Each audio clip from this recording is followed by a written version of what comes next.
ذلك الكتاب لا ريب فيه هدى للمتقين. أعوذ بالله من الشيطان الرجيم. بسم الله الرحمن الرحيم. آمن الرسول بما أنزل إليه من ربه والمؤمنون كل آمن بالله وملائكته وكتبه ورسله لا نفرق بين أحد من رسله وقالوا سمعنا وأطعنا غفرانك ربنا وإليك المصير. سورہ بقرہ کی یہ دو آخری آیات حدیث کے اندر ان دو آیتوں کے بڑے بڑے فضائل آئے ہیں. ایک حدیث میں ہے رسول اللہ صلی اللہ علیہ وسلم نے فرمایا کہ جو رات کو ان دو آیتوں کو پڑھے گا تو اس کے لیے دو آیتیں کافی ہیں. اور حضرت ابن عباس رضی اللہ عنہ کی روایت میں ہے کہ رسول اللہ صلی اللہ علیہ وسلم نے ارشاد فرمایا کہ جنت کے خزانوں میں سے مجھے دو آیتیں ملی ہیں اور تمام مخلوق کی پیدائش سے پہلے 2000 سال پہلے رحمان نے خود اپنے ہاتھوں سے اس آیت کو لکھا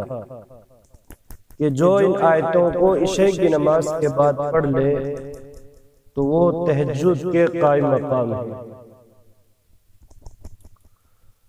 اور ایک حدیث میں آیا ہے رسول اللہ صلی اللہ علیہ وسلم نے فرمایا کہ سورہ بقرہ کو اللہ پاک نے ان دو آیتوں پر ختم فرمایا ہے کہ جو مجھے اس خزانے خاص سے عطا کی گئی ہے جو عرش کے نیچے ہے. اس لیے تم ان دو آیتوں کو سیکھو، اپنی عورتوں کو سکھاؤ اور اپنے بچوں کو سکھاؤ. اور حضرت عمر فاروق اور حضرت علی رضی اللہ عنہما فرماتے ہیں کہ جس آدمی کے اندر تھوڑی بہت بھی عقل ہوگی تو وہ ان دو آیتوں کو پڑھے بغیر نہیں سوئے گا. تو اس کے بڑے فضائل معنوی اعتبار سے بھی اور ظاہری اعتبار سے بھی یہ کمالات کے حامل ہے. سورہ بقرہ کا پورا نچوڑ ہے. سورہ بقرہ وہ سورت ہے جس کے اندر اللہ تعالیٰ نے سارے احکام کو تفصیل سے بیان کیا ہے. ایمان، عبادات، معاملات، معاشرات، یہ جتنے بھی احکام تھے تفصیل کے ساتھ اس سورہ بقرہ کے اندر آ چکے ہیں تقریباً. اور اس سے پہلے جو کل ایک آیت آئی تھی اس میں مضمون تھا وَإِن تُبْدُوا مَا فِي أَنفُسِكُمْ أَوْ تُخْفُوهُ يُحَاسِبُكُمْ بِهِ اللَّهُ، کہ دل کے اندر جو خیالات، جو باتیں تم چھپاتے ہو یا ظاہر کرتے ہو ان سب کا اللہ حساب لیں گے. تو آیت سے جو مراد تھا وہ یہ تھا کہ جو آدمی اپنے ارادے سے اور پختہ ارادے سے جو بھی بات لے کر آئے تو اس پر مواخذہ ہے، لیکن جو وساوس غیر اختیاری خیالات آتے ہیں ان پر مواخذہ نہیں ہے. لیکن یہ آیت اپنے اعتبار سے، الفاظ کے اعتبار سے عام تھی،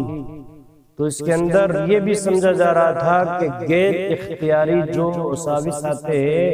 تو ان پر بھی اللہ حساب لیں گے اور اللہ کی طرف سے مواخذہ ہوگا. تو صحابہ کے دلوں کے اندر ایک گھبراہٹ سی پیدا ہوئی کہ اگر اختیارات اور ارادے سے کوئی کام ہو اس پر تو مواخذہ اور حساب سمجھ میں آتا ہے، لیکن جو غیر اختیاری وساوس آتے ہیں ان پر مواخذہ یہ سمجھ میں نہیں آتا، تو اس پر بھی اللہ پکڑ کریں گے۔ تو اس کے بعد میں اللہ کے نبی صلی اللہ علیہ وسلم کے سامنے یہ بات صحابہ نے رکھی، تو آپ نے اپنے اعتبار سے کوئی جواب نہیں دیا، وحی کا انتظار کیا اور یوں کہا کہ دیکھو چاہے اللہ کا حکم مشکل ہو یا آسان ہو تو ہمیں تو اس حکم کو مان لینا چاہیے۔ سمینا وعطانا، سن لیا اور ہم نے اطاعت کر لی، غفرانک ربنا والیک المصیر، یہ کہو کوئی غلطی کوتاہی ہو جائے تو اللہ ہماری مغفرت فرمائے۔ لیکن اس کے بعد میں یہ آیتیں نازل ہوئی ہے، تو پہلی آیت کے اندر مومنوں کی تعریف کی گئی کہ پچھلی امتوں کے مقابلے میں یہ امت ہر نبی پر اور ہر کتاب پر ایمان رکھتی ہے، رسولوں میں کسی طرح بھی تفریق نہیں کرتی یہ امت۔ بعض جو امتیں پہلے تھی یہود و نصارہ، یہ سب نبی پر ایمان نہیں لاتے اور سب کتابوں پر ایمان نہیں رکھتے، لیکن امت محمد صلی اللہ علیہ وسلم کی خصوصیت ہے تمام انبیاء پر ایمان رکھتے ہیں اور تمام کتابوں پر اللہ کی سچی کتاب سمجھتے ہیں۔ اور دوسری آیت کے اندر جو اشکال تھا، جو شبہ تھا، اس شبہ کو ختم کیا گیا۔ مان لیا رسول نے جو کچھ اترا اس پر اس کے رب کی طرف سے، اور مسلمانوں نے بھی سب نے مانا اللہ کو اور اس کے فرشتوں کو اور اس کی کتابوں کو اور اس کے رسولوں کو، کہتے ہیں ہم جدا نہیں کرتے کسی کو اس کے پیغمبروں میں سے، یعنی سب پر ایمان لاتے ہیں، اور کہے اٹھے اور اٹھے کہ ہم نے سنا اور قبول کیا، تیری بخشش چاہتے ہیں اے ہمارے رب، اور تیری ہی طرف لوٹ کر جانا ہے۔ تو دوسری آیت کے اندر کچھ جملوں کے اندر تو اس جو اشکالات، جو شبہ پیدا ہو رہا تھا، اس کو دفع کیا ہے کہ اللہ پاک جو ہے کسی کو وسعت کے بغیر کسی کام کا حکم نہیں دیتا، اور یعنی مکلف نہیں بناتا اور تکلیف نہیں دیتا ہے۔ تو جو غیر اختیاری خیالات اور وساوس دل میں آتے ہیں اس پر مواخذہ نہیں ہے، کہ آدمی خود اپنے ارادے سے کوئی کام کرے، کوئی گناہ کرے تو اس پر مواخذہ ہوگا۔ تو وہ جو شبہ تھا وہاں اس آیت کے ذریعے سے اس کو دور کیا ہے۔ پھر اللہ تعالیٰ نے ایک جامع دعا سکھلائی اپنے بندوں کو